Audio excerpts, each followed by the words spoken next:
Alhamdulillah, alhamdulillahilladzi arsala rasulahu bil huda wa dinil haqq liyusirahu ala dini kulli wa kafa billahi syahida. Asyhadu an la ilaha illallah wa asyhadu anna Muhammadar Rasulullah. Allahumma sholli wa sallim ala sayyidina wa habibina wa maulana Muhammad wa ala ali sayyidina Muhammad kama shallaita ala sayyidina Ibrahim wa ala ali sayyidina Ibrahim fil alamin innaka Hamidum Majid. Alhamdulillah, pada malam hari ini kita bisa lanjutkan kembali kajian kita telah buku Perjanjian Internasional ya dalam pandangan Islam. Eh, Setelah 2 pekan jeda ya, karena ada satu dan lain hal, kita masih membahas tentang definisi ya perjanjian, kemudian dalil-dalil disyariatkannya perjanjian dan pelaksanaannya, dalil-dalil pelaksanaannya itu seperti terakhir kita bahas bagaimana definisi dalam perspektif hukum internasional ya, seingat saya itu. Dan ini bagian akhir dari bab ini kita akan bahas tentang dalil-dalil disyariatkannya perjanjian-perjanjian. Ya. Eh, Perjanjian terkait dengan gencatan senjata ya. Jadi nanti akan ada 2 pembahasan atau 2 pembagian deh. Perjanjian eh, pada saat perang dan perjanjian pada saat damai ya. Eh, Seperti yang dari awal sudah saya sampaikan, dalam perspektif Islam, dan sebenarnya ini perspektif yang realis ya, dalam pandangan hubungan internasional itu perspektif realis. Memang situasi interaksi negara itu memang hanya dua ya, hitam putih ya. Kalau dalam pandangan Islam kan sudah kita bahas ada Darul Islam, maka negasinya itu ya Darul Kufar gitu. Sehingga relasi antar negara itu hanya dua juga, perang dan damai. Dan itu yang terus berlangsung sejak zaman dulu ya. Dan diabadikan oleh Hugo de Groot ya, Grotius, tentang hukum pada saat perang dan damai gitu. Eh, Kita di hubungan internasional juga mempelajari ada mata kuliahnya War and Peace ya. Walaupun nanti belakangan ini dielaborasi dan dikembangkan bahwa eh, dunia ini tidak boleh dipandang hitam putih ya, War and Peace gitu. Makanya kemudian sekarang kita mengalami masa-masa yang bias ya, atau dibiaskan gitu. Bahwa war itu bisa dibalut dengan peace ya, atau dibalik peace itu adalah sebenarnya itu adalah war gitu. Yang sedang hangat misalkan World of Peace ya yang dilakukan oleh Amerika Serikat dan Indonesia lanjut di dalamnya itu kan eh, narasinya indah ya tapi menyesatkan ya. Bicara tentang perdamaian, tapi perdamaian menurut perspektif siapa ya. Eh, karena hakikatnya itu adalah melanjutkan war ya, penguasaan atas sebuah wilayah gitu. Uh, Makanya ini penting kita melihat dengan seksama terkait dengan akar persoalannya itu di mana gitu. Karena sekarang ini orang akhirnya terbuai, terbiaskan ya dengan slogan-slogan, dengan ide-ide yang uh, indah didengar ya. Padahal di belakangnya itu ada, ada apa maksud uh, utamanya. Dan itulah politik ya. Sebagaimana dulu yang mungkin masih ingat ya, kalau yang ikut kajian saya di kitab Afkar Siyasi ya, Afkar Siyasi, bahwa politik itu adalah seni. Jadi bagaimana menyembunyikan maksud gitu. Dan itulah politik gitu ya, dalam perspektif sebagai seni gitu. bukan politik dalam arti riayatus sul. Nah, terkait dengan, jadi kembali ke sini, jadi ada dua ya. Jadi ada perjanjian pada saat eh, war ya, pada saat perang, dan ada perjanjian pada saat eh, gencatan senjata. Nanti pada saat damai ya. Nanti pembahasan di bab berikutnya setelah ini itu banyak membahas tentang perjanjian-perjanjian pada masa damai. Kalau perjanjian pada saat gencatan senjata sebenarnya kaidahnya umum saja yang kemudian nanti kita akan urai pada kesempatan malam ini ya. Eh, Secara umum ya para fuqaha sepakat atas bolehnya melakukan perjanjian gencatan senjata dengan orang-orang kafir ya pada masa tertentu gitu. Ini bisa dirujuk di berbagai kitab para fuqaha yang dicantumkan di dalam buku ini ya. Dari kitab Al-Mughni di jilid 8 halaman 459, kitab Al-Um ya. Eh, Imam Syafi'i ya di jilid 4 halaman 106. Kemudian juga disebutkan di kitab Bada'ius As-Sana'i jilid 7 halaman 108, kitab As-Sa'ir Al-Kabir ya jilid 5 halaman 1698, ada di kitab Biadatul Mustahid ya jilid 1 halaman 283, kitab Al-Mabsud, kemudian ada kitab Al-Jihad juga ya. Jadi ini beberapa yang kemudian dicantumkan. Belum masuk ya. Sebentar. Belum jalan. Oh,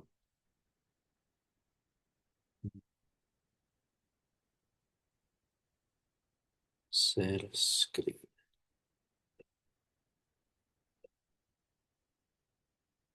Sudah keluar. Oke. Baik.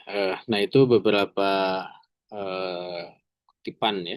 Atau ya nanti bisa dirujuk lah secara langsung ke kitab-kitab tersebut. Jadi secara umum bahwa para fuqaha itu sepakat ya. Nah, kecuali Ibnu Hazm ya.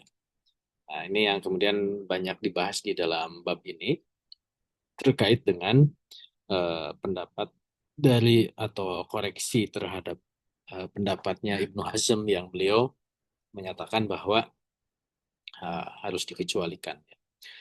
Jadi Ibnu Hazm kemudian menyampaikan bahwa jadi beliau pendapatnya bertentangan dengan yang jumhur, bahwa beliau menyampaikan bahwa melarang ya setiap perjanjian dengan orang kafir kecuali jadi perjanjian dengan kafir itu dibatasi.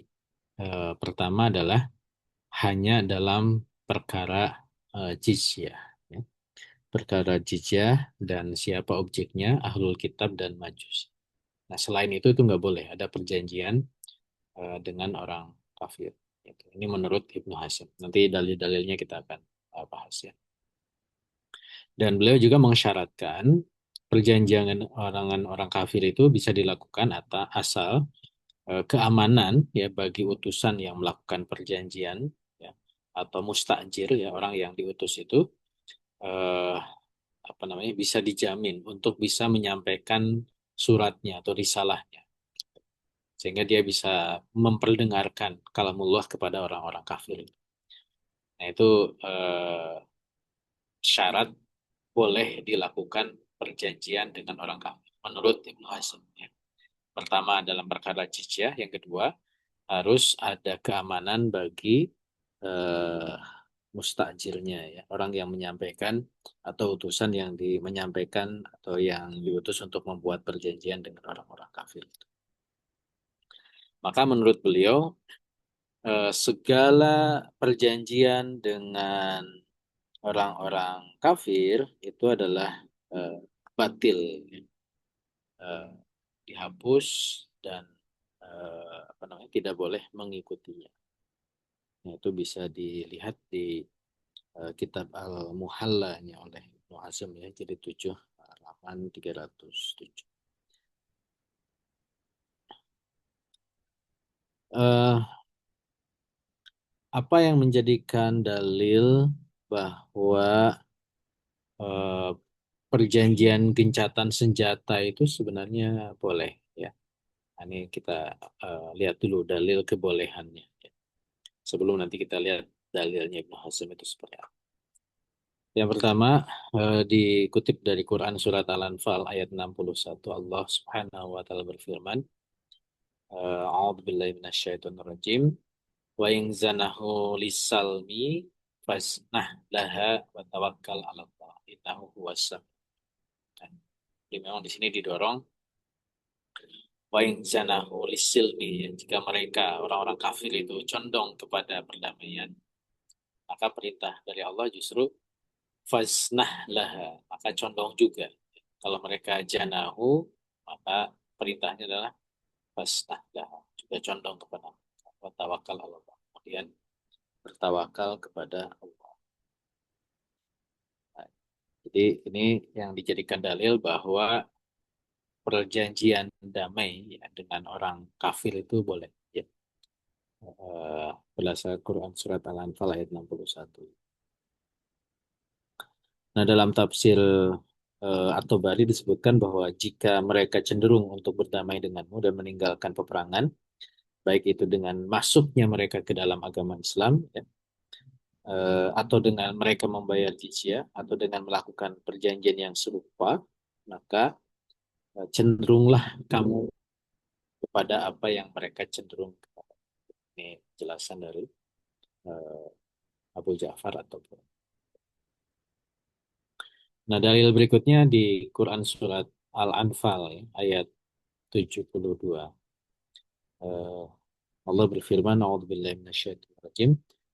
Wa inistangsurukum fiddin fa'alaikumun nasru illa ala qaum bainakum wa bainahum misaq.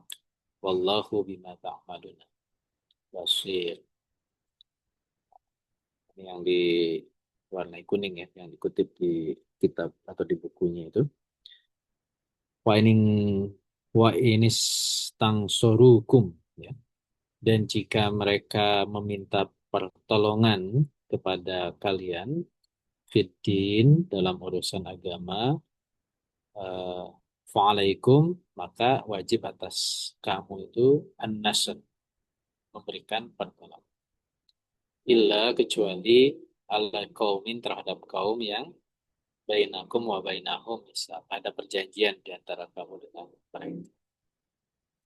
Artinya di ayat ini diungkapkan bahwa memang ada perjanjian, bahwa ada kebolehan ya, membuat perjanjian misak ya, disebutkan di sini atau al-muahadah bainakum wa bainakum. Penjelasan dari Imam Al-Qurtubi, ya, jika orang-orang yang beriman yang belum berhijrah minta pertolongan kepada kalian untuk melawan orang-orang kafir yang telah mengikat perjanjian dengan kalian, maka janganlah kalian menolong mereka. Janganlah kalian membatalkan perjanjian sampai selesai masa. Nah, mungkin kalau kita baca di surah ini terkait dengan isi dari perjanjian Hudaybiyah ya. Nah, ini, ketika Rasulullah melakukan perjanjian dengan orang-orang Quraisy, kemudian ada yang kabilah-kabilah yang minta tolong kepada Rasul ya. Padahal itu kemudian dicegah dalam perjanjian. Ini kemudian dikutipkan di dalam Quran surat. Nah, ini dalil yang kedua tentang kebolehan perjanjian. Kemudian yang ketiga di Quran surat Taubah ya, ayat ke-7, Allah Subhanahu wa taala berfirman, A'udzubillahi minasyaitonirrajim. Kaifa yakunu lil musyrikina ahdun indallahi wa inda rasulih illa alladhina ahadtum uh, indal masjidil haram famastaqamu lakum fastaqimu lahum innallaha yuhibbul muttaqin ya. Uh, ini ada kalimat tanya dulu di awal ya, walaupun ini yang dikutip yang di warna kuning ya. Uh, Kaifa. Bagaimana bisa? Kaifa takunu? Ya, bagaimana bisa lil musyrikina terhadap atau bersama atau untuk orang-orang musyrik itu ada ahdun, ya, ada perjanjian. Ya. Indallah wa inda Rasul. Ya, di sisi Allah dan di sisi Rasul. Ini kan awalnya mempertanyakan, kok bisa ada perjanjian? Tetapi ada apa? eh, Negasi kecuali. Berarti kan boleh gitu ya. Illa illalladzina ahadtum, kecuali orang-orang yang telah membuat perjanjian terkait Hudaybiyah juga ya, tinggal Masjidil Haram, yang kemudian perjanjian itu dibuat dekat Masjidil Haram, maksudnya di daerah Hudaybiyah. Eh, Famastaqamu lakum fastaqimu lahum. Selama perjanjian itu berlaku atau lurus pada mereka, kepada kamu, maka juga berlaku lurus juga terhadap mereka. Jadi ini yang nanti ada kaidah yang nanti di dalam bab-bab berikutnya dikaitkan dengan masalah harus bimisli, ya, harus setara gitu. Dan perjanjian setara ini sebenarnya dalam konteks hukum internasional itu juga diadopsi ya, dalam dalam apa etika atau dalam norma hukum internasional, bahwa perjanjian itu harus apple to apple, harus setara gitu. Nggak boleh perjanjian itu tidak setara. Dan ini yang juga diajarkan dalam eh, Islam ya. Perjanjian itu harus setara. Makanya perjanjian yang tidak setara, ini contoh aja ya. Ketika Mas board office ya, contohnya. Nah, itu perjanjian yang tidak setara. Kenapa? Karena ketuanya Trump seumur hidup. Nah, berarti kan tidak setara itu. Yang lain haknya berbeda gitu. Atau di PBB ya, ada Dewan Keamanan punya hak veto, itu berarti tidak setara. Kalau dalam hukum internasional juga harusnya setara. Ketika sebuah negara buka apa, kedutaan ya, itu harus dalam satu level yang sama. Duta besar dengan duta besar. Nggak boleh dalam level yang tidak setara. Karena juga ajaran dari Islam. Ya. Artinya ini juga bisa dijadikan dalil bahwa eh, Isa membuat perjanjian dengan orang-orang kafir. Ya. Eh, Syaratnya kalau di sini ya, famastaqamu lakum fastaqimu lahum. Ini dalil. Dan yang keempat, tentu juga dalam syirah kita bisa baca banyak sekali Rasulullah SAW membuat perjanjian ya, dengan orang, baik itu yang kemudian diabadikan dalam Al-Quran seperti perjanjian Hudaybiyah dengan orang-orang Quraisy.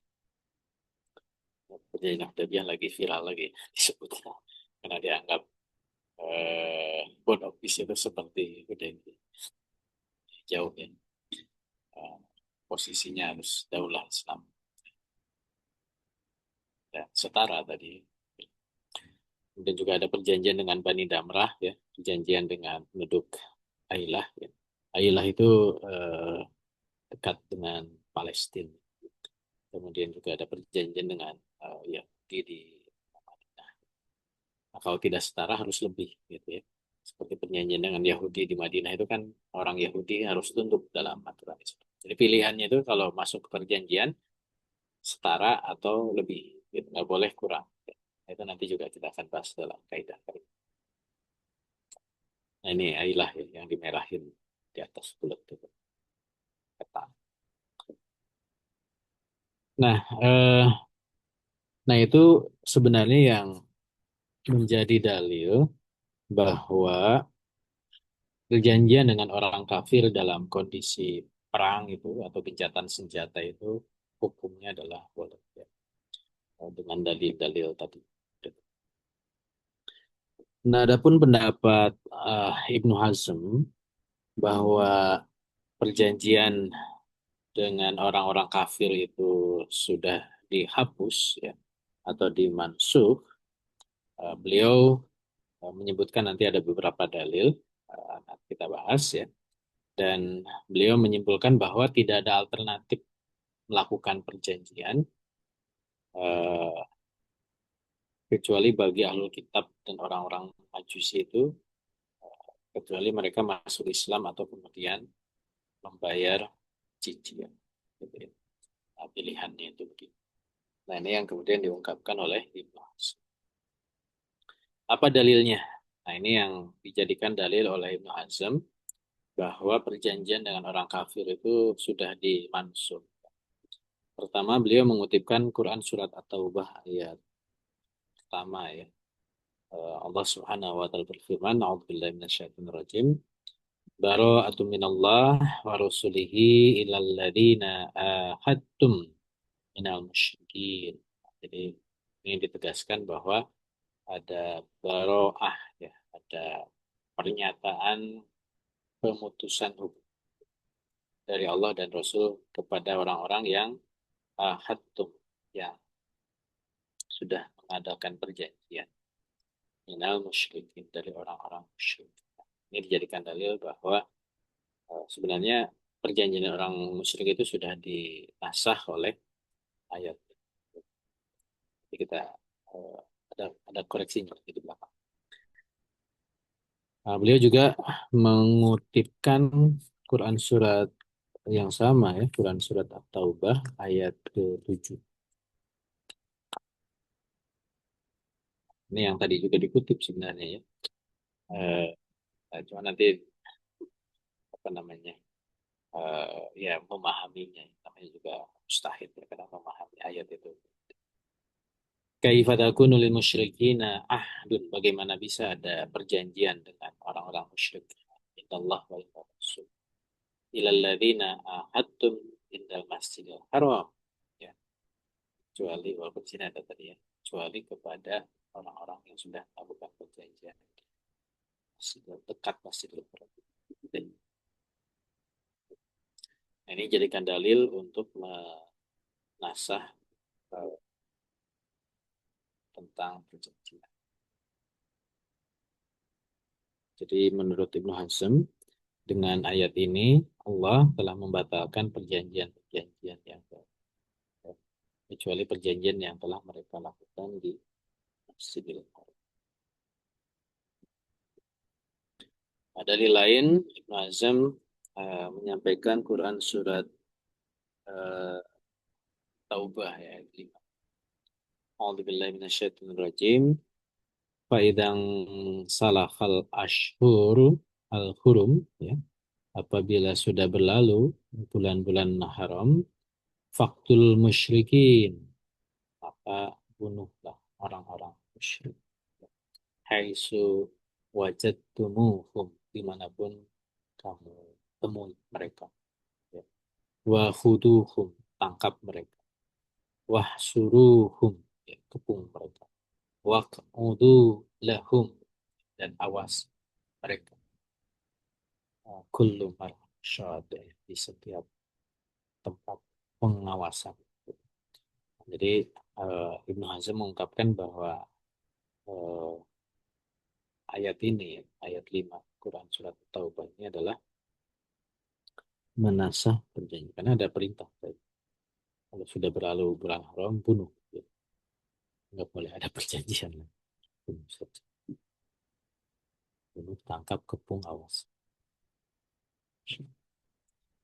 Nah, termasuk juga di Quran surat At-Taubah ayat 29. Juga uh, jadi dalil menurut Ibnu Hazm menasah perjanjian damai dengan orang kafir. A'udzubillahi minasyaitonirrajim. Qatilul ladzina la yu'minuna billah. Bunuhlah orang-orang yang tidak beriman kepada Allah. Wala bil yaumil akhir. Dan juga tidak beriman kepada hari akhir.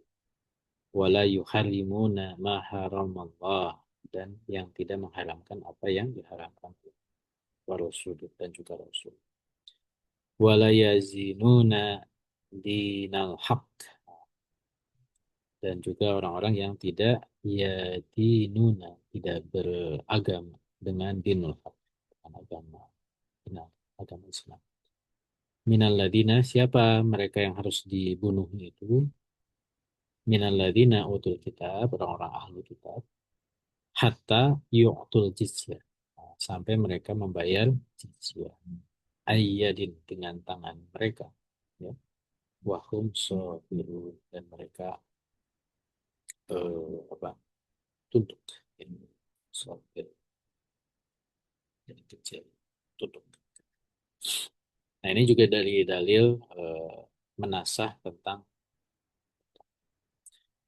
Nah, di kitab ini dibahas dua hal ya, tentang koreksi dari pendapat Ibnu Hazm. Nah, yang pertama bahwa ayat-ayat yang disebutkan oleh Ibnu Hazm ini bahwa telah menasah kebolehan melakukan perjanjian, sesungguhnya ayat itu sebenarnya tidak menasah. Eh, di bab ini disebutkan bahwa nasah itu bisa dilakukan kalau ada kontradiksi. Ya. Ayat-ayat yang diungkapkan itu sebenarnya tidak ada kontradiksi. Nah, nanti kita lihat bagaimana eh, kontradiksi dan tidak kontradiksi. Karena ayat-ayat yang diungkapkan itu baik yang dijadikan dalil ya untuk adanya perjanjian dan juga yang dianggap dalil untuk menasah itu bisa digabung maknanya. Gitu. Dan tidak ada dalil yang menunjukkan bahwa ayat yang melarang perjanjian ya, tadi membunuh dan seterusnya itu adalah nasah terhadap perjanjian. Nah, penulis buku ini juga menyampaikan bahwa tidak boleh berhukum kepada akal dalam nasah. Jadi artinya nasah itu harus ada dalil yang menunjukkan, bukan kemudian kesimpulan berdasarkan ra'yu. Ya. Jadi harus ada apa namanya eh,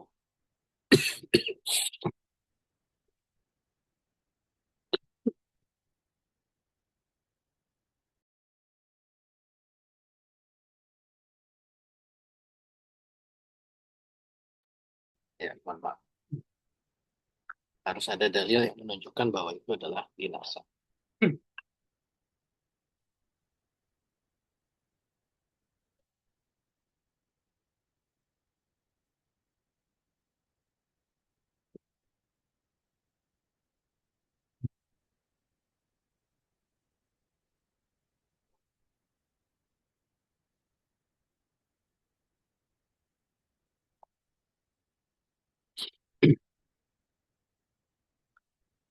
Nah, kita coba lihat nih dari dalil-dalil yang tadi diungkapkan oleh Ibnu Hazm dan juga dalil terkait dengan eh, perjanjian. Ya.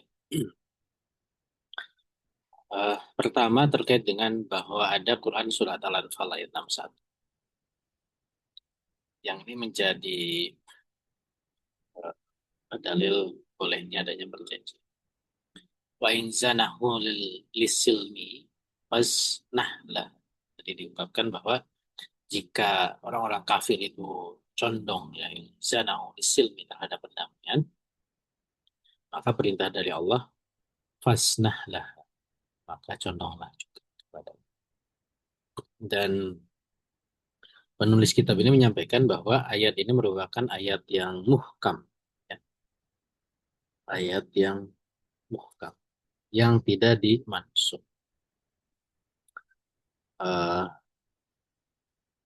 Dan termasuk juga ketika ini dianggap kontradiktif, sebenarnya tidak tidak demikian. Tidak ada kontradiktifnya dengan ayat ini. Ya. Ini yang diungkapkan oleh Ibnu Hazm. Faktudul musyrikina haitsu wajadtumuhum. Jadi ada potongan ayat itu ya. Maka bunuhlah ya orang-orang musyrik selama ini menganiaya kamu dimanapun kamu. Ini kan seolah-olah dikontradiksikan dengan eh, apa namanya cenderung kepada perdamaian. Padahal ada ayat yang memerintahkan untuk membunuh orang-orang musyrik. Termasuk juga ada ayat yang memerintahkan ya, wa qatilul musyrikina kafatan. Maka bunuhlah atau perangilah orang-orang musyrik itu semuanya. Ya. Ini juga seolah-olah kontra. Padahal kedua ayat tadi ya, baik yang faktulul musyrikina haitsu wajadtumuhum dan juga waqatilul musyrikina kafatan itu tidak bertentangan dengan ayat tadi wa in Zanahu lil silmi eh, pas nah lah tidak ada pertentangan. Karena ayat 61 Quran surat Al-Anfal ini, wa in janahu lis-silmi ini adalah ayat yang berkaitan dengan peristiwa orang-orang Yahudi Bani Quraidah. Kalau kita lihat di asbabun tujuannya ya. Jadi mungkin masih ingat pada saat peristiwa perang Khandaq ya. Kemudian ada apa namanya pengkhianatan lah ya, orang-orang Yahudi Bani Quraidah ketika kaum muslimin dikepung oleh orang-orang Quraisy dan sekutu-sekutunya. Nah, mereka malah mengkhianati, tapi akhirnya kemudian ketika orang-orang musyrik itu dikalahkan di Allah Subhanahu dan dikirimkan badai pasir. Dan kemudian eh, Rasulullah SAW diperintahkan untuk mengepung ya, orang-orang Yahudi Bani Quraidah. Nah ini eh, ada perintah dari Allah bahwa boleh kemudian eh, dilakukan upaya damai. Walaupun kita tahu dalam syirah bahwa Yahudi Bani Quraidah itu akhirnya kemudian dibunuh ya laki-laki dan sebagian diusir dari Madinah.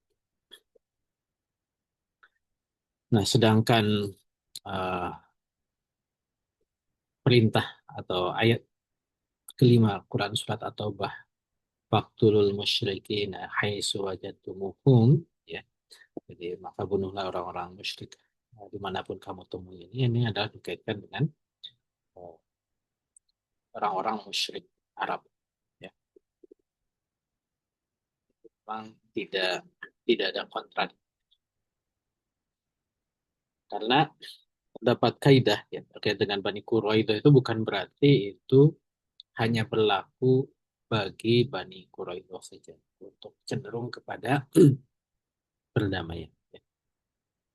Dalam kaidah disebutkan al-ibrah di umumil lafdila di khusus sabab ya. Jadi bahwa ibrah dari sebuah ayat itu tidak ada itu diambil dari keumuman lafaz bukan dari kekhususan sebab. Tadi asbabun nuzulnya kan terkait dengan Bani Quraidah, tapi itu secara umum lafadznya adalah kecenderungan kepada perdamaian itu bisa dilakukan.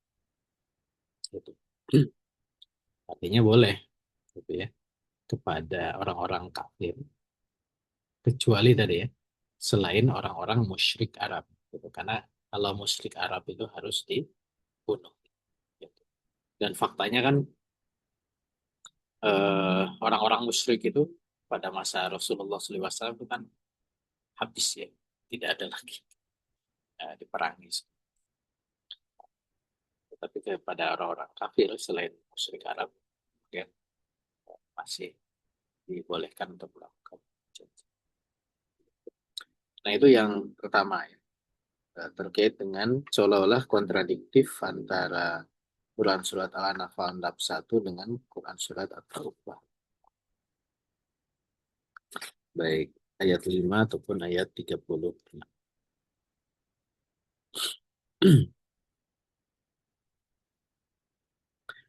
Nah berikutnya kontradiktif antara atau yang dianggap kontradiktif antara Quran Surat At-Taubah ayat 29. Allah berfirman, wa qatilul ladina la yu'minuna billah. Perangilah orang-orang yang tidak beriman kepada Allah ya. Wala bil yaumil akhir kepada hari akhirat wala ma harumallah yang tidak mengharapkan apa yang diharapkan oleh Allah wa rasuluhu rasul dan seterusnya. Itu sebenarnya tidak menasah juga Quran surat Al-Anfal tadi ya. Wa in zanahu lisilmi fasnah. Jadi namanya tidak menasah ayat ini. Karena Quran Surat At-Taubah yang eh, ini adalah terkait dengan peperang. Sedangkan Quran Surat Al-Anfal itu adalah ketika dalam kondisi damai. Ya. penghentian perang. Jadi kalau dalam kondisi perang ya memang perintahnya adalah perang gitu. Bunuhi kan gitu.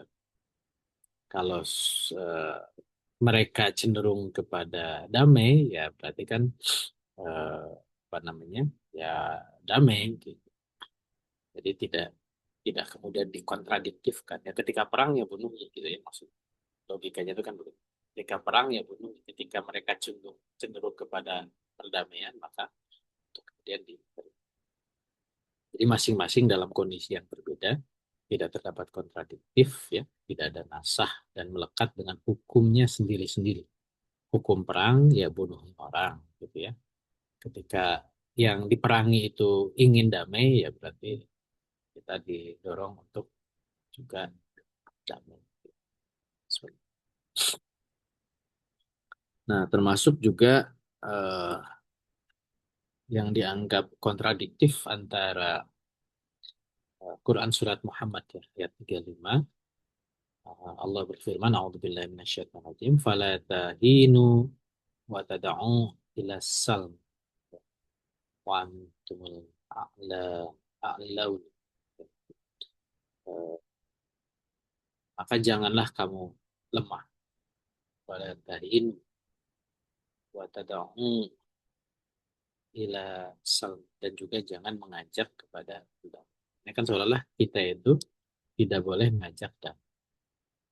Wa'antum a'laun, ketika kamu dalam posisi yang mampu. Nah ini dianggap kontradiktif dengan tadi wain zanahun, cenderung kepada damai. Padahal bahwa ayat yang ini yang pertama ini adalah larangan ya. Dan ini adalah masuk juga seperti ayat tadi ya, tentang perang. Quran surat At-Taubah ayat 29. Nah, ini termasuk surat Al-Qital ya, surat-surat perang yang melarang kaum muslimin itu untuk menjadi pihak yang pertama meminta berdamai ketika kondisi kaum muslim kuat. Jadi artinya ketika dalam situasi perang, kaum muslimin itu ketika dia di atas angin gitu ya, itu tidak boleh justru yang meminta perdamaian. Karena itulah posisi yang rendah dan tapi ketika orang-orang kafirnya yang minta damai, itu boleh. Jadi bukan inisiatif dari kaum muslim. Itu yang dilarang di Quran Surat Muhammad ayat 3. Kalau sudah Quran Surat Al-Anfal itu adalah bahwa apabila orang kafir meminta untuk damai, kita juga bisa terima. Tentu nanti dengan syarat-syarat kan, dengan syarat-syarat yang menekan mereka kan, disuruh jizyah, masuk Islam jizyah. Dan seterusnya. Karena kalau dalam posisi rendah kan justru umat Islamnya yang ditindas ya. Jadi tidak ada pertentangan di antara kedua. Nah itu koreksi yang pertama ya terkait dengan masalah kontradiktif antara ayat atau nasah mansukh yang menurut Ibnu Hazm seperti itu. Jadi ketika dibahas bahwa sebenarnya eh, tidak ada kemudian eh, menasah ya atau mengkoreksi ayat terkait dengan masalah perdamaian dengan ayat-ayat yang memerintahkan peperangan. Karena dua-duanya itu eh, tidak ada kontradiksinya dan yang kedua bisa dipahami dengan konteks sesuai dengan eh, masing-masing ayat ya seperti itu. Nah, koreksi yang kedua bahwa metode istihadnya Ibnu Hazm yang mengambil zahir dari nas ya, nas dari apa yang ada. Itu akhirnya metode ini melahirkan atau menghasilkan larangan perjanjian dengan orang-orang musyrik. Karena ayat-ayat yang dipakai oleh Ibnu Hazm adalah ayat-ayat yang berkaitan dengan pembatalan perjanjian dan juga larangan tentang perdamaian dengan orang-orang musyrik. Karena memang ayat-ayatnya berkenaan dengan larangan berdamai, ya pembatalan perjanjian, ya itu bagaimana bisa dilakukan perjanjian damai kan? Karena istidlal seperti itu. Karena beliau hanya mengambil sohil dari nas atau ayat-ayat tentang larangan perjanjian dengan orang-orang musyrik. Eh, maka eh, bolehnya melakukan perjanjian ini, ya, eh, karena memang ayat-ayat yang dipaparkan oleh Ibnu Hazm itu bukan ayat-ayat yang tadi sudah kita bahas, ya. Jadi bahwa perjanjian itu sebenarnya boleh, karena ayat yang oleh Ibnu Hazm dianggap menasah sebenarnya itu bukan ayat yang menasah. Karena memang tadi sudah kita bahas tidak ada pertentangan di antara ayat. Nah, kemudian berikutnya bahwa ayat-ayat yang membolehkan perjanjian itu nanti menunjukkan bahwa urusan keputusan perjanjian itu diserahkan kepada khalifah atau imam. Nanti dia akan menimbang perjanjian mana yang diambil, perjanjian mana yang tidak. Apa pertimbangannya? Pertimbangannya adalah kemaslahatan kaum muslimin dan kepentingan dakwah. Walaupun tadi ada syarat, ya, yang memang disebutkan di dalam Al-Quran sendiri, bahwa perjanjian itu tidak boleh menjatuhkan, menjauhkan kaum muslim. Perjanjian itu harus menjauhkan kaum muslimin dari kehinaan dan kerugian. Jadi nggak boleh perjanjian itu bikin kaum muslimin rendah, dan walaupun itu diperintahkan oleh imam atau khalifah, itu nggak boleh. Itu nanti prakteknya itu ada perjanjian-perjanjian yang melemahkan ini. Eh, ya, contoh misalkan di perjanjian perang dunia pertama, ya. Nanti bisa dibaca di Al-Wa'i yang terbaru, ya, tentang Board of Peace. Itu ada tulisan saya sedikit tentang eh, perjanjian ini, temanya tentang Palestina, tapi ada saya kutipkan bahwa ada dua perjanjian yang melemahkan khilafah Islam pasca perang dunia satu. Mungkin saya juga sering sebutin perjanjian Sevres dan perjanjian Lausanne. Karena isi perjanjiannya itu melemahkan, eh, ya, semakin melemahkan kekhilafan Islam. Seharusnya itu nggak boleh, cuman ya, ya itulah situasi politiknya. Karena emang kalah perang. Seperti eh, perjanjian Sevres itu kan dibentuk apa, ya, wilayah Turki itu apa, diambil, ya, oleh sekutu. Kekhilafan tidak punya lagi pengaruh di Timur Tengah selain Turki. Bahkan yang parah lagi di perjanjian Lausanne itu harus diubah, Turki menjadi Republik Turki. Khilafah hanya simbol saja. Walaupun akhirnya ya dibubarkan 3 tahun setelah. Nah, itu contoh perjanjian yang buat China. Nah, termasuk juga perjanjian itu tidak boleh muncul inisiatifnya dari kaum muslim. Kalau kaum muslimin keadaan kuat.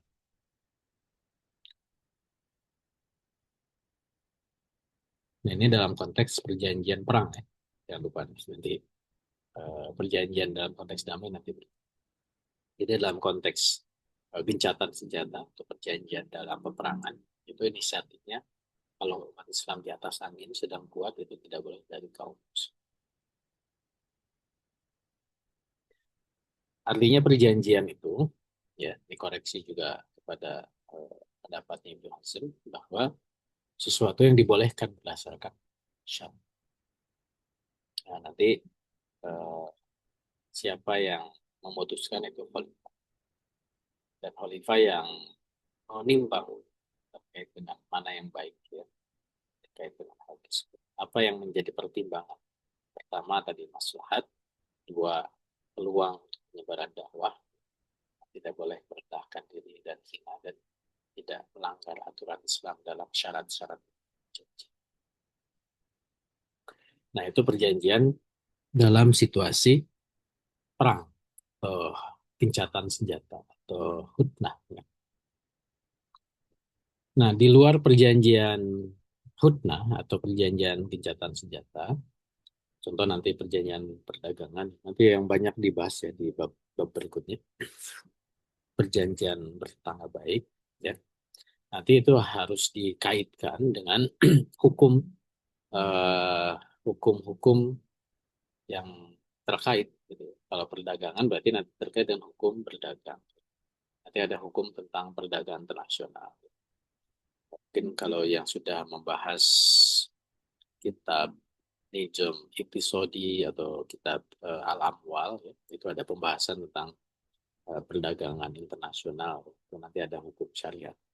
Nanti perjanjian perdagangan internasional pun nanti harus mengikuti. Ya. Karena kan nanti dilihat dari subjek dan komoditas yang nanti harus didalami lagi. Nanti kita akan bahas juga sih nanti pembahasan tentang perjanjian perdagangan. Nah, termasuk juga tentang eh, hukum bertetangga baik ya. Nah, ini juga harus dilihat juga tentang bagaimana syariat mengatur tentang kewarganegaraan ya. Darul, darul Islam, darul kufur, darul muahid dan seterusnya. Gitu.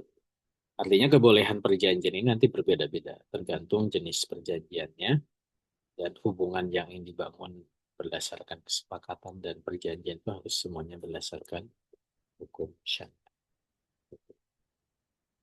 Nah, kalau yang tentang hutnah ya tadi ya, jadi kebolehan secara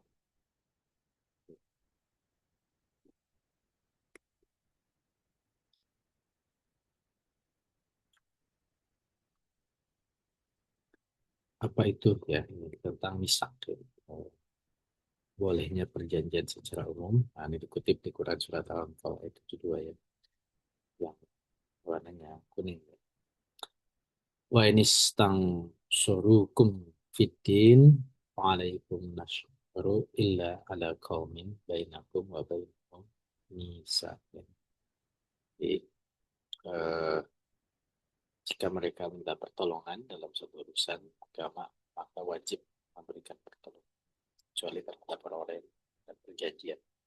Nah, ini terkait dengan masalah Hudaybiyah.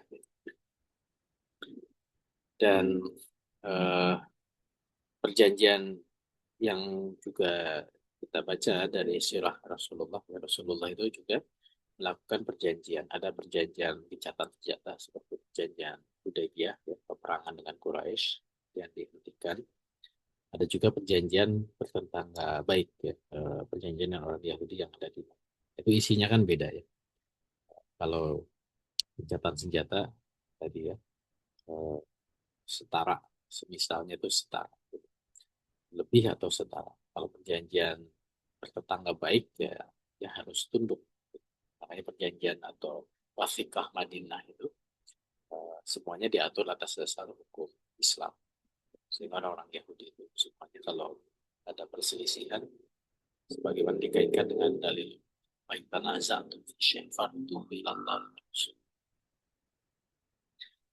Artinya syarat membolehkan daulah Islam melakukan perjanjian selain dari perjanjian gencatan senjata dengan syarat tadi perjanjian itu adalah memenuhi syarat sahnya dari suatu perjanjian.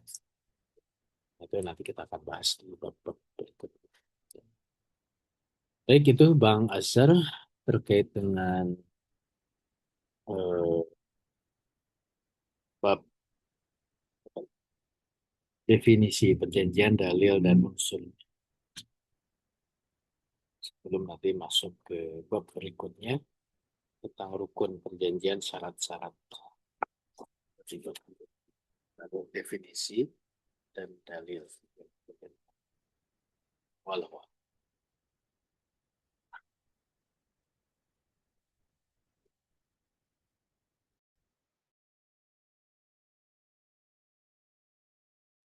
Oke, Alhamdulillah. Syukran Ustaz atas pemaparannya dan penjelasannya. Insya Allah kita buka sesi diskusinya Bapak Ibu jamaah sekalian. Buat Bapak Ibu yang ingin berdiskusi ataupun ingin bertanya terkait dengan tema kita malam ini, bisa nanti kirimkan pertanyaannya ke kolom komentar. Atau yang ingin berinteraktif langsung juga ke beliau ya, bisa kita berikan kesempatan. Em, Mungkin ini kesempatan pertama kami Ustaz sembari kita nanti buka dan menerima pertanyaan dari jamaah yang bergabung pada malam ini. Ini sangat relate dengan kondisi kekinian Ustaz, yang mungkin juga Ustaz telah sampaikan juga tadi beberapa kali.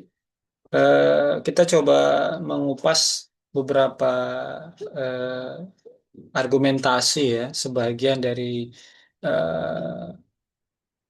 kalangan yang mereka mewakili istilahnya dari MUI ya, terkait dengan BUP ya Ustaz ya. Nah, yang kita sangat tidak masuk akal ya, penyamaan BUP dengan perjanjian Hudaybiyah yang Rasulullah lakukan bersama orang-orang Quraisy ya.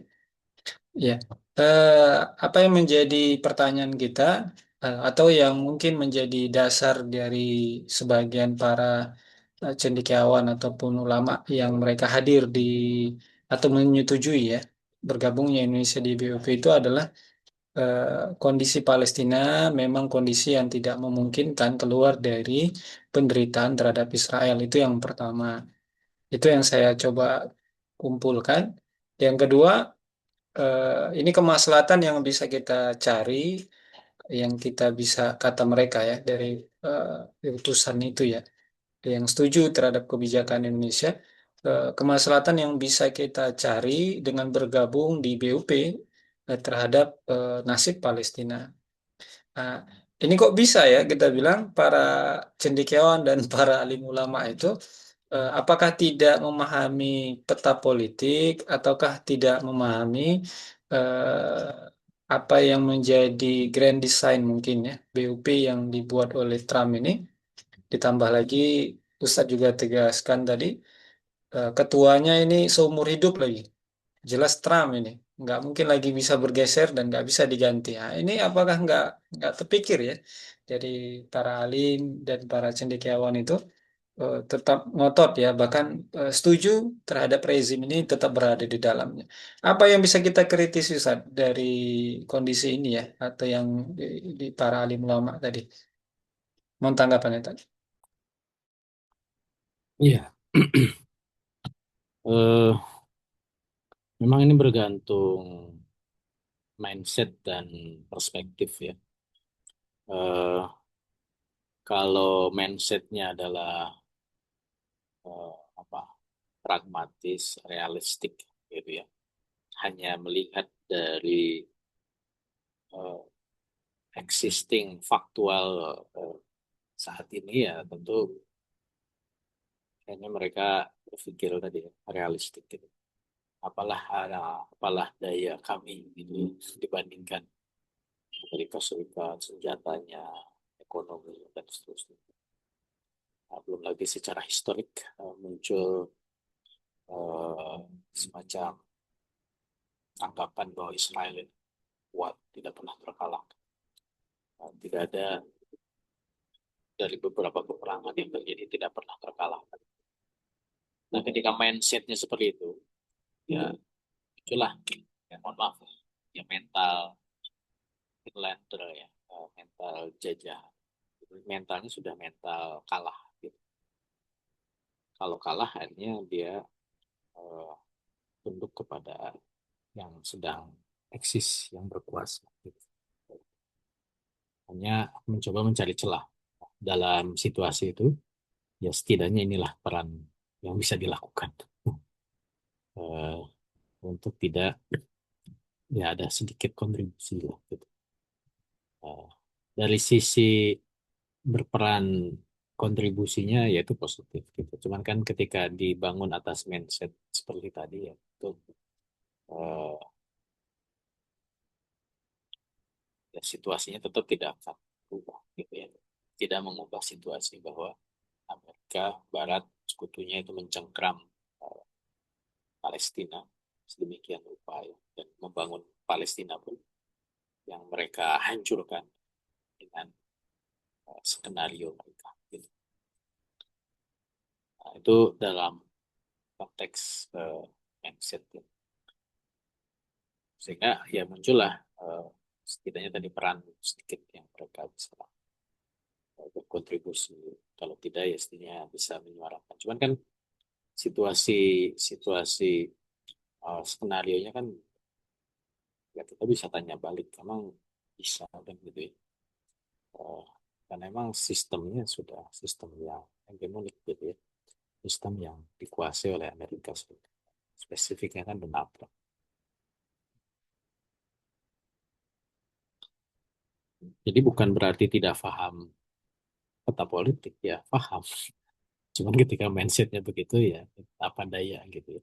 Setidaknya ya kami dianggap bisa berkontribusi. Nah ini yang kemudian harus berubah gitu. Ya dirubahnya adalah bagaimana eh, melawan akarnya. Cuman kan ini kan seolah-olah jadi utopi ya. Amerika, militer, nuklir, macam-macam. Gimana cara ya? Harus dipikirin caranya gitu, untuk membangun kekuatan yang bisa menghancurkan eh, kapitalisme Amerika.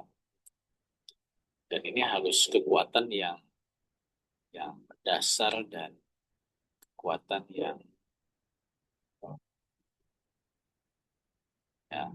di luar di luar hal-hal yang sifatnya material, kekuatan transendal, kekuatan rupiah, kuah rupiah. Karena kalau menggantung dengan ukuran-ukuran matematis ya tentu pasti lemah. Tapi kalau kemudian dibangunnya kekuatan rupiah, sebagaimana dulu Rasulullah ya, dengan menyandarkan kepada Allah, membangun mindset peradaban Islam yang luar biasa, bahkan ya mungkin salah satu kisah yang luar biasa itu ketika Rasulullah sedang dikepung oleh orang-orang Quraisy pada saat perang Khandaq gitu ya, ketemu batu dipukul, eh, memancarkan cahaya 2 kali gitu ya. Justru Rasulullah bercerita tentang penaklukan eh, Romawi dan penaklukan Persia gitu ya. Padahal ini lagi dikepung gitu ya. Ini kan sesuatu yang harus dibangun gitu. Kalau tidak begitu kan Islam ya pragmatis kan. Wah, kita kalah ya mentalnya akan kalah terus.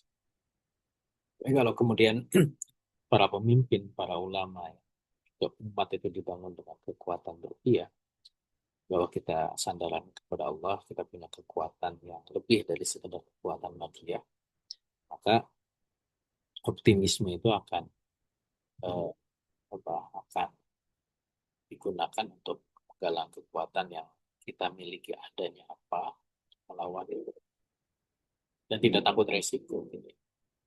Karena kan kalau sudah bergantung pada Allah kan mati ya. Semuanya itu akan bernilai gitu ya. Bagaimana dulu kekuatan Islam dalam peperangan-peperangan itu ya mereka nggak takut mati. Karena mati pun kemuliaan. 3.000 pasukan kaum muslimin melawan ratusan ribu pasukan Romawi gitu ya. Bukan di mana di Mu'tah ya. Itu ya eh, kekuatan yang mengherankan gitu. Dan memang sejarah Islam begitu. Nah ini yang menurut saya penting juga disampaikan ya pada para ulama, pada masyarakat. Itu juga penting untuk menyampaikan hal itu. Karena ya kalau mereka mengukur dengan pragmatisme ya pasti ya muncul tadi sampai oleh Bang Astor tadi. Itu kalau pandangan saya. Kalau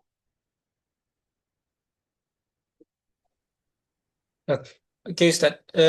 Mungkin ini juga masih ada lanjutan kaitan dengan faktualnya, Ustaz. Kalau yang kita kaji pada kesempatan malam ini, bagaimana kita mencoba menerapkan apa yang sedang kita bahas pada malam ini, posisi dengan kaum muslimin yang ada di Palestina misalnya, dengan perjanjian apa yang hari ini mereka lakukan atau yang mereka sepakati di tengah-tengah konflik yang sedang dialami oleh kaum muslimin di sana terhadap Israel juga. Jadi bagaimana Ustaz kita menempatkan apa yang kita kaji malam ini kemudian dengan perjanjian-perjanjian yang sedang berjalan di sana, yang sedang dilakukan oleh kaum muslimin Gaza, termasuk Hamas dan Israel, Ustaz. Ya, bangsa Palestina kan tidak terlibat langsung ya dalam perjanjian-perjanjian. Kalaupun ada dulu misalkan di perjanjian Oslo ya, dan diwakili oleh PLO. Gitu. Eh, berikut-berikutnya kan eh, terutama kelompok perlawanan ya, dari Palestina itu ya mereka, kalaupun ada gencatan senjata itu adalah eh, perjanjian-perjanjian ceasefire ya, penghentian peperangan. Karena yang mereka tuntut adalah bagaimana mengenyahkan pendudukan dari Zionis Yahudi di sana. Nah, sedangkan di luar sana yang dilakukan oleh negara-negara Barat yang berusaha untuk melegalkan ya pendudukan Zionis Israel di Palestina ya, mereka kan bikin skenario-skenario mulai dari two state solution dengan roadmap ya, ataupun dengan Abraham Accord, sekarang dengan World of Peace gitu ya. Itulah skenario-skenario Barat eh, ya tanpa melibatkan atau tanpa eh, apa ya dengar ya, atau ya mereka nggak peduli dengan nasib Palestina. Mereka merancang wilayah itu sesuai dengan kepentingan mereka. Gitu. Eksistensi Israel pasti. Yang kedua, ya mereka ingin membangun sesuai dengan kepentingan bisnis mereka, kepentingan ekonomi mereka, termasuk kepentingan keamanan mereka. Menghentikan ancaman-ancaman dari kelompok-kelompok Islam. Gitu. Maka ya mereka tidak tidak libatkan Palestina untuk kemudian merumuskan apa yang mereka mau. Karena pasti ya kelompok perlawanan ya inginnya ya Israelnya gitu ya seperti itu. Cuman kan bagaimana menyingkirkan pola pikir mengenyahkan Israel itu istilahnya itu wasting time ya dengan kan sudah dari anggaplah kalau dari pasca Perang Dunia ke satu ya 1920 ini kan sudah 100 tahun lebih. Berarti kan nggak hilang sebenarnya. Walaupun generasi kan sudah berganti. Manusia jarang ya lebih dari 100 tahun. Kan sudah 100 tahun. Generasi sudah ganti tapi ide perlawanan terhadap eh, terhadap Zionis itu kan terus ada. Nah, harapan Barat ya tentu tadi normalisasi kan dianggap sudahlah jangan lagi bicara apa bicara kemerdekaan dan seterusnya ya. Kalaupun kemerdekaan dari two state solution tetap diberikan tempat gitu. Nah, cuman kan ketika diberikan tempat tetapi kemudian apa namanya eh, gagasan kemerdekaan itu hilang itu kan juga contoh kayak gini lah. Mereka mungkin berpikir seperti apa yang terjadi di aborigin di Australia atau bangsa Indian di Amerika Serikat gitu. Eh, harapan atau mungkin pikiran mereka itu kayak gitu. Ya sudahlah, eh, mereka diberikan hak-hak gitu ya. Tapi negara ini diatur oleh eh, ya mereka gitu ya, oleh Barat atau oleh Israel gitu. Sehingga orang-orang Palestina itu seperti orang-orang Indian di Amerika atau orang-orang aborigin di Australia. Nah, cuman kan pilihannya kan dua. Pertama, memang akhirnya orang-orang Palestina itu menerima gitu ya dengan legowo. Nah, cuman eh, apa bisa gitu kalau tertanam perlawanan terhadap Israelnya tetap ada ya pasti tidak akan pernah ada. Yang kedua ya di apa ya dihilangkan ya dimusnahkan ethnic cleansing gitu atau betul-betul diminimalisir seperti yang terjadi di Aborigin atau di Maori di Selandia Baru atau di India ya. Kemudian betul-betul termarginalkan gitu ya. Apakah harus seperti itu? Nah, tentu kita sebagai umat Islam kan tidak mau seperti itu. Karena persoalan Palestina terus digaungkan bukan hanya persoalan ethnicity gitu. Kalau aborigin, Indian atau Maori karena memang base-nya etnis ya, ya sudahlah itu adalah kekejaman bangsa Barat gitu dengan etnik cleansing-nya gitu. Tapi di Palestina kan nggak bisa begitu karena melekat Islam di sana. Ada kemudian ya situs-situs Islam dan seterusnya.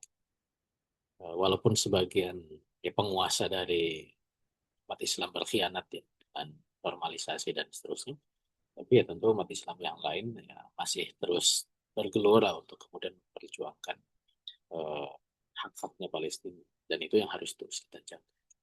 Itu Bang Hasan. Ya, Alhamdulillah. Kalau Ustaz atas tanggapannya, saya coba beralih dulu nih. Ibu Faiz ya, Iya, nah, monggo Bu. oke, jazakallah khair. Assalamualaikum warahmatullahi wabarakatuh. Izin bertanya, Ustadz. Tentang ini, setelah episode Venezuela itu kan harusnya semakin membuka mata siapapun, gitu ya, bahwa hukum internasional itu bisa diacak-acak sedemikian rupa, gitu, oleh negara adidaya.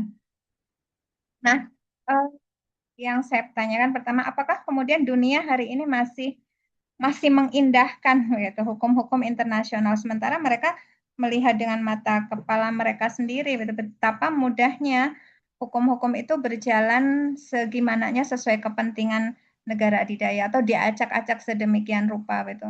Masih dianutkah begitu hukum-hukum internasional dan segala rupa apa ya istilahnya adab begitu ya ketika melakukan pergaulan internasional. Itu yang pertama. Kemudian yang kedua, eh ketika ini apa kemarin kan saya menyampaikan perjanjian dengan sebuah negara itu bisa tidak lagi berlaku bila negaranya sudah tidak ada begitu kan, kecuali ada negara suksesornya. Misalkan nanti khilafah itu tegak di kawasan Asia Tenggara, di dalamnya meliputi Indonesia. Maka apakah artinya Indonesia bukan satu-satunya wilayah khilafah, nanti mungkin akan bersama dengan beberapa negeri di sekitarnya. Yang saya tanyakan, apakah kemudian perjanjian-perjanjian yang sebelumnya dimiliki dan dilakukan oleh Indonesia dengan beberapa negara lain atau mungkin beberapa lembaga internasional lain itu masih tidak berlaku atau seperti apa gitu. Apakah kemudian dianggap Indonesia berarti hilang gitu karena kalau dianggap suksesor karena faktanya khilafah tidak hanya isi Indonesia saja begitu. Jadi ada negeri-negeri yang lain juga begitu di dalam kekhilafahan itu. Nah, ini apakah kemudian artinya Indonesia berarti hilang sehingga perjanjian-perjanjian yang pernah dibuat Indonesia pada era sebelum khilafah itu bisa dianggap tidak berlaku juga begitu. Itu yang kedua. Kemudian yang ketiga, ketika ada perjanjian, kemudian negara yang diajak perjanjian itu melanggar, gitu. Nah, ini apakah kemudian akan serta-merta diperangi atau seperti apa perlakuannya? Nggih, sampun Ustaz, tiga itu jazakumullah khair.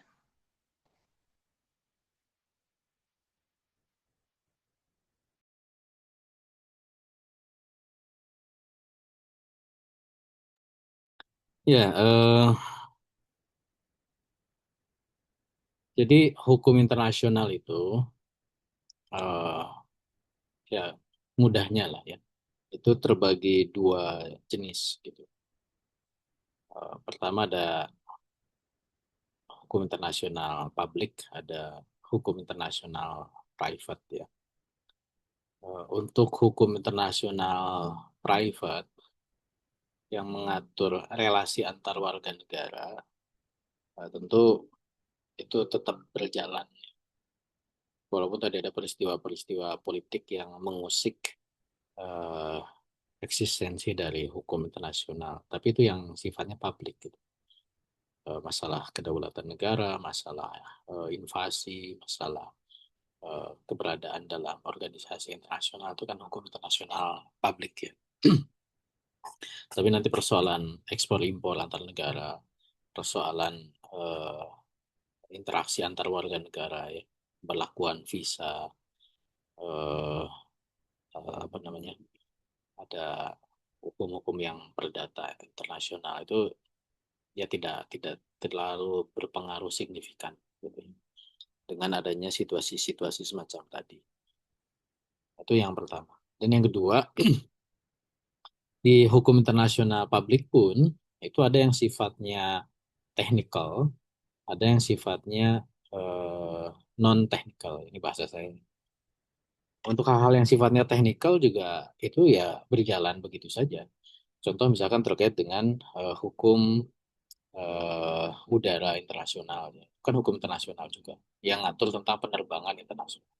Kan tidak serta-merta jadi, walaupun ada peristiwa-peristiwa politik mempengaruhi, tapi tidak serta-merta.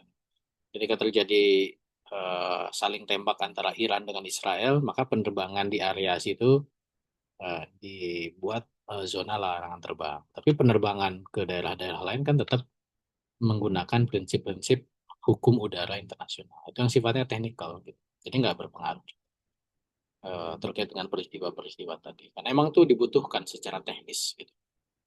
Pengaturan penanggalan internasional. Itu kan ada hukum internasionalnya, bahwa Indonesia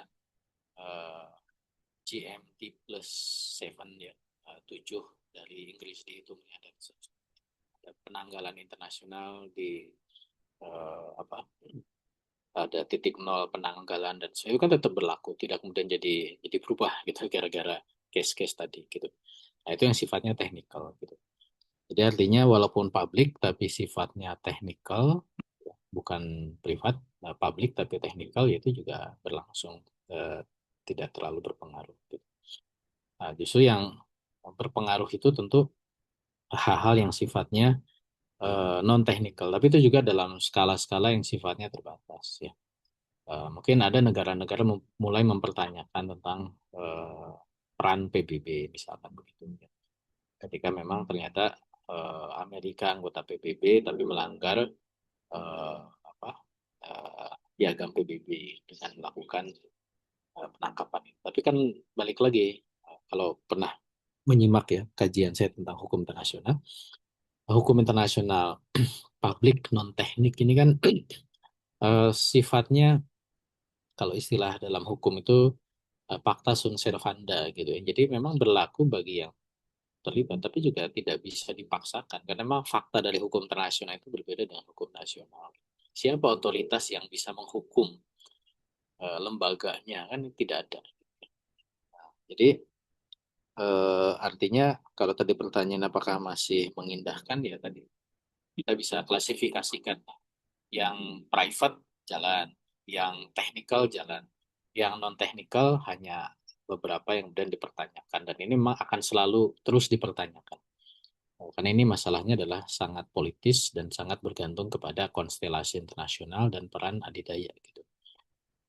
Ketika adidayanya dominan dan tidak ada balance of power, ya yang lain manut aja kan. Ketika mencoba untuk menggalang kekuatan baru, misalkan muncul bridge, ya ketika belum setara ya belum balance, ya ini terus Amerika yang mendominasi. Ketika mulai balance seperti apa yang dulu terjadi pada masa Perang Dunia ke-1, kedua, ya terjadilah Perang Dunia gitu. Perang Dunia itu akan terjadi ketika memang kekuatan skala globalnya itu setara. Kalau setara mereka bisa saling kerjasama, terjadilah perang dingin. Seperti apa yang terjadi Amerika Serikat dengan Uni Soviet. Mereka beda ideologi, tapi mereka ini saling bekerja sama untuk ngatur dunia kan gitu. Ya dunia tetap dalam cengkraman kedua pihak itu. Dan hukum internasional diberlakukan demi kepentingan kedua negara itu. Oh, sekarang kan Amerika yang dominan. Nah itu yang pertama ya. Nah yang kedua, ya khilafah itu nanti punya perspektif sendiri tentang hukum internasional gitu. Mana yang akan dia ikuti, mana yang tidak gitu. Mau khilafah itu berdiri di Indonesia atau dimanapun, ya dia nanti akan punya penilaian atau punya pandangan terkait dengan hukum internasional. Itu ada di dalam pembahasan Mafahim Siyasi, sudah kita bahas juga. Untuk hal-hal yang sifatnya tadi ya, publik, yang memang itu politis, ya tentu khilafah akan menarik diri. Ya. Keanggotaan PBB tidak akan terlibat. Keterlibatan dalam organisasi internasional politis itu tidak akan ada. Khilafah itu semua akan menarik diri. Tapi untuk urusan yang sifatnya teknikal, administratif, ya khilafah bisa melanjutkan. Baik dia sebagai suksesor dari negara-negara pembentuknya. Jadi suksesor itu tidak selalu satu ke satu, dari banyak ke satu, ya, dari satu ke, kayak Uni Soviet itu kan suksesornya Rusia, dari satu negara pecah gitu. Nah, tapi dari Yugoslavia kan tidak ada suksesornya, itu berarti dari banyak ke satu. Tapi dari gabungan itu bisa juga dia menjadi suksesor dari gabungan itu gitu. Ketika memang semuanya itu ada perjanjian yang sama gitu. Kayak misalkan perjanjian tentang International Bureau and Weight and Measures, ya, IBRM, International Bureau Weights, IB WM, ya, Weight and Measure, ya, tentang berat dan timbangan. Kan hampir semua negara itu ikut, ya, atau tentang penanggalan internasional, semua negara itu ikut gitu. Pasti ketika dia gabung, semua negara Asia Tenggara jadi khilafah misalkan gabung dan semuanya ikut tentang perjanjian itu, yaitu suksesornya. Jadi nggak ada masalah kan. Dia melanjutkan perjanjian internasional yang sebelumnya, yang sifatnya teknik administratif gitu ya. Tapi kalau yang sifat-sifatnya politik, ya, keanggotaan organisasi politik, PBB, kemudian NATO atau ASEAN dan seterusnya, ya tentu khilafah tidak akan terlibat dalam yang begitu. Termasuk ya perjanjian-perjanjian yang sifatnya politik, ya, BOP misalkan, GATT misalkan, atau bukan GATT ya, sekarang WTO ya, dan lain sebagainya, tentu khilafah akan keluar dari perjanjian-perjanjian yang semacam itu. Itu yang kedua. Yang ketiga, ya tidak selalu harus perang, ya. Ketika ada yang melanggar kan ada tahapan lah, dalam upaya diplomatik, termasuk juga khilafah. Khilafah itu kan tidak ujuk perang kan. Perintah dari Rasul kan dakwahi dulu, gitu ya.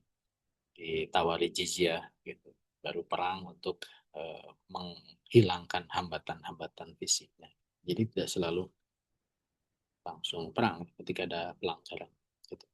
Nanti ada negosiasi, ada, ya, kalau dalam tahapan diplomatik itu bisa ada, misalkan ini yang sekarang ya, ada, kalau nanti ada utusan, ya ada pemanggilan duta besar atau perwakilan.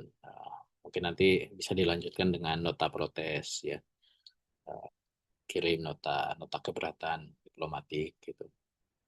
Baru nanti pemutusan hubungan diplomatik gitu. Ya, tahapannya bisa seperti itu juga gitu, bisa mirip ya yang dilakukan oleh Hilal. Jadi tidak ujuk-ujuk perang. Atau mungkin nanti ada embargo dulu, ya, memutuskan hubungan dagangnya, menarik warga negara yang sedang ada di sana dan mengusir yang ada di sini, ya, bisa begitu. Nah, itu nanti bergantung kepada khalifah untuk memilih tindakan-tindakan seperti apa terhadap pihak-pihak yang melanggar perjanjian dengan khilafah. Wallahu a'lam. Ya, alhamdulillah sudah ditanggapi ya, Bu Faiz. Ustaz, kita masih ada 2 pertanyaan lagi. Mohon izin waktunya, Ustaz. Dan mungkin untuk jamaah kita coba cukupkan dulu 2 pertanyaan dari Ummu Fatih sama Mas Torman ya. Dari Ummu Fatih, ini beliau bertanya terkait dengan, mungkin bisa saya tangkap ini pertanyaannya motifnya, Ustaz. Apa yang menjadi motif dari rezim Indonesia hari ini bergabung ke BUP ya? Apakah karena ada faktor perang tarif dengan Amerika atau karena motif utang yang begitu banyak ke Amerika? Nah, ini apakah ada arah ke situ, Ustaz? Sehingga sepertinya rezim hari ini sulit untuk menolak ya bergabung ke BUP. Apakah ada motif seperti itu, Ustaz?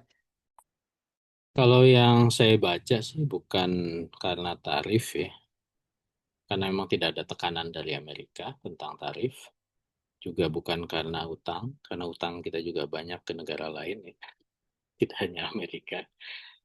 Justru paling banyak itu kalau nggak salah ke Jepang ya, daripada ke Amerika gitu.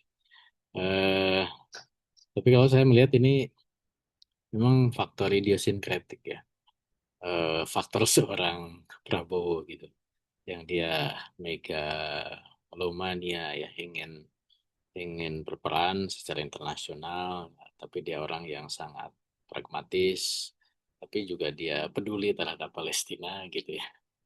Dan itu nyampur jadi satu, muncullah udah ikutan gitu. Mungkin begitu simpelnya ya, gitu.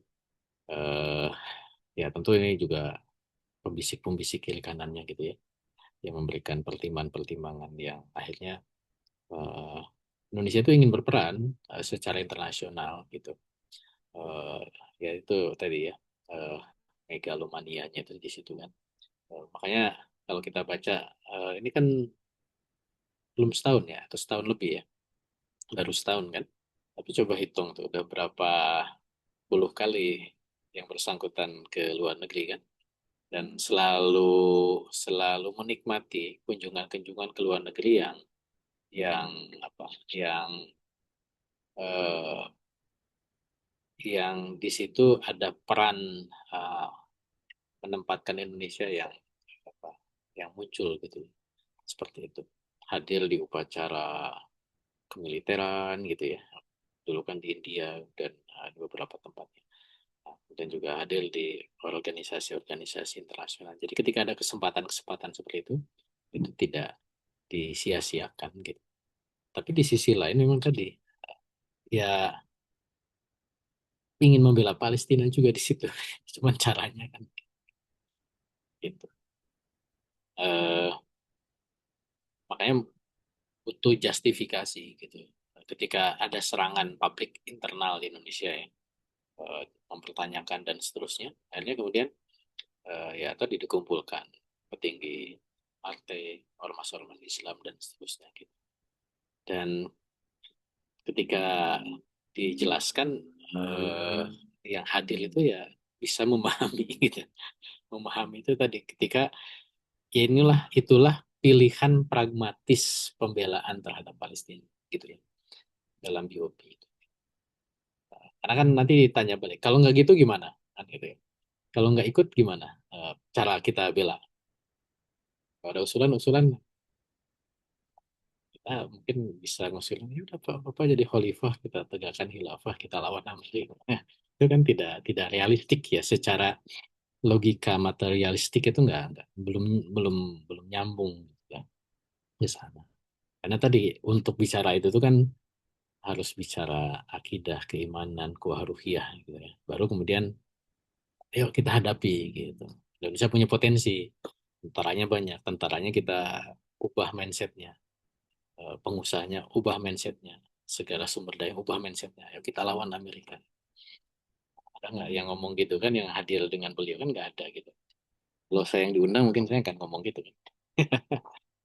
Eh, akhirnya ya yang terjadi adalah ya udah realistiknya begitu. Karena emang nggak ada tekanan-tekanan itu ya. Bahwa implied ya, Indonesia juga kan Indonesia tuh rada ngeyel juga terhadap Amerika di satu sisi gitu. Misalkan terkait dengan masalah persenjataan, ini saya di perspektif lain ya, mengapresiasi beliau itu. Di satu sisi emang kesal, tapi di sisi lain misalkan dengan diversifikasi persenjataan Indonesia, ini kan juga dikomentari sama Amerika, Indonesia ngapain sih beli senjata canggih-canggih dari berbagai negara gitu, kenapa nggak ikut Amerika semua ya, beli pesawat tempur dari Prancis gitu ya, dengan Korea bikin kerjasama, dengan Turki juga bikin pesawat tempur, beli pesawat tempur, sekarang mau bikin drone juga dengan Turki. Semua negara, tidak, kita nggak mau bergantung kepada Amerika. Itu dikritik sama Amerika. Karena Indonesia itu juga tidak mau juga dia kooptasi secara penuh oleh Amerika. Tapi di sisi lain ada juga kooptasi itu. Ya, berkelindan lah seperti itu. Eh, ya itulah kita komentar saya. Jadi ada harapan, nah, cuman ya memang harus itu fondasi akidah itu memang paling penting ya. Gitu. Kalau belum ke sana ya ini berpikirnya pragmatis. Walau Ya, alhamdulillah. Oke, ini pertanyaan terakhir, Ustaz. Mohon tanggapan dari Mas Norman. Assalamualaikum Ustadz. Sejarah kekhilafahan seperti pernah ya dapat serangan dari Tartar Mongol, kemudian tragedi Inkuisisi di Spanyol, terjadi perang salib dan perang dunia. Apakah kaum muslimin punya pilihan untuk melakukan perjanjian dengan orang kafir, Ustadz? Seperti kasus Tartar, ada kisah sebagian muslimin yang berdampingan dengan kafir untuk mencari aman, namun kemudian juga dikhianati. Ini gimana Ustadz tanggapan Ustadz? ya makanya tadi bahwa dalam situasi lemah memang kita nggak bisa apa-apa gitu. Akhirnya seperti yang terjadi di Spanyol ya, sama juga serangan dari Mongol itu ya dihabisi kan umat Islam itu. Eh, Walaupun ya sebenarnya dalam situasi itu seperti apa yang dilakukan oleh Rasulullah ya, mencari himayah, ya, cari perlindungan ke Najasyi ya, kemudian juga dengan adanya Muqatta'ah itu kan Rasulullah apa namanya dengan kabilahnya itu ada perlindungan gitu ya sehingga dibuatlah perjanjian walaupun ya perjanjian itu merugikan tapi ya eh, perjanjian sepihak lah ya dari orang-orang kafir walaupun itu nanti akhirnya dia makan rayap gitu ya itulah situasi-situasi himayah ya kita menjaga ya menjaga eksistensi menjaga kehidupan walaupun ya itu situasi yang tidak ideal gitu idealnya ya umat Islam itu membangun kekuatan dan melakukan perlawanan. Tapi dalam situasi seperti itu tuh boleh diambil. Nah, itu mungkin ya, Pak Norman. Walau Ya, alhamdulillah. Semua pertanyaan sudah ditanggapi dan dijawab oleh beliau. Mungkin ini juga menjadi tanda akhir dari sesi diskusi kita dan telah malam ini. Kira-kira ada yang ingin disampaikan, Ustaz, sebagai closing statement, Ustaz? ya, insya Allah minggu depan belum Ramadan ya. Nanti Ramadan waktunya kita menyesuaikan. Nanti kita masuk ke bab berikutnya ya tentang rukun perjanjian dan syarat-syarat. Ini nanti lebih teknis ya. Syarat perjanjian itu seperti apa. Kemudian nanti kita bandingkan juga dengan perjanjian-perjanjian yang sekarang ada. Eh, Insya Allah nanti kita lanjutkan lagi bahasan tentang perjanjian. Ya, walau